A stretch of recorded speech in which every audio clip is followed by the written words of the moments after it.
இன்றைக்கி மதியத்துலேருந்தே நல்ல மழைங்க. போன வாரம் நாங்கள் சந்தைக்கு போகும்போது பஜ்ஜி மிளகாய் வாங்கிட்டு வந்திருந்தோம். பட் செய்யவே இல்லை.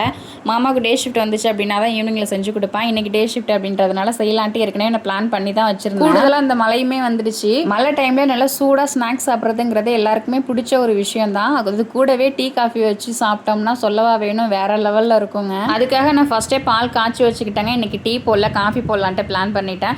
பஜ்ஜிக்கு காஃபி வச்சு குடித்தா சூப்பராக இருக்குங்க. நிறைய பேர் பஜ்ஜி போண்டா அதெல்லாம் சாப்பிட்டு முடிச்சதுக்கப்புறம் தான் டீ காஃபி குடிப்பாங்க. நான் வந்து சாப்பிட்டு இடையில குடிப்பேன்.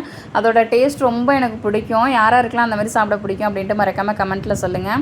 இந்த மிளகை வந்து கொஞ்சம் பெருசாக இருந்ததுனால நான் 4 நாளாக கட் பண்ணிக்கிட்டேங்க. பால் நல்லா காஞ்சிடுச்சுங்க. அதை அப்படியே அலேக்கா அந்தாண்ட அடுப்பில் அப்படியே தூக்கி வச்சுட்டு இப்போ பஜ்ஜி செய்ய ஸ்டார்ட் பண்ண போகிறேங்க. பஜ்ஜி போண்டா மிக்ஸில் தாங்க இந்த டைம் நான் பண்ண போகிறேன். எப்போவும் வந்து கடலை மாவு, அரிசி மாவு இதெல்லாம் மிக்ஸ் பண்ணி பண்ணுவேன். பட் இந்த டைம் வந்து பஜ்ஜி போண்டா மிக்ஸ் வந்து கொஞ்சமாக வாங்கிட்டு வந்திருந்தோம். அதில் தான் இப்போ நான் பண்ண போகிறேன். மிளகா பஜ்ஜி போட்டு முடிச்சுட்டு கொஞ்சமாக மாவு எப்போவுமே எனக்கு மீந்துடும். எல்லாருக்குமே மீறும் தான். அதில் நான் வந்து வெங்காயத்தை கட் பண்ணி அப்படியே வெங்காய பகோடா மாதிரி, இந்த மெது பகோடா வைக்கும்ல கடையில், அந்த மாதிரி நான் போட்டு முடிச்சுடுவாங்க. ஒரு வழியாக எல்லா மிளகாயுமே போட்டு முடிச்சிட்டேன். அதுக்கப்புறம் காஃபி போட ஸ்டார்ட் பண்ணிவிட்டு காஃபியும் போட்டு முடிச்சிட்டாங்க. அதுக்கப்புறம் என்ன, சாப்பிட வேண்டியது தான். சுட சுட பஜ்ஜி, அதுக்கப்புறம் இந்த வெங்காய மெது பகோடா கூடவே காஃபி செம்மையாக இருந்துச்சுங்க. யாராருக்கெல்லாம் அந்த மாதிரி சாப்பிட பிடிக்கும் அப்படின்ட்டு மறக்காமல் கமெண்ட்டில் சொல்லுங்கள்.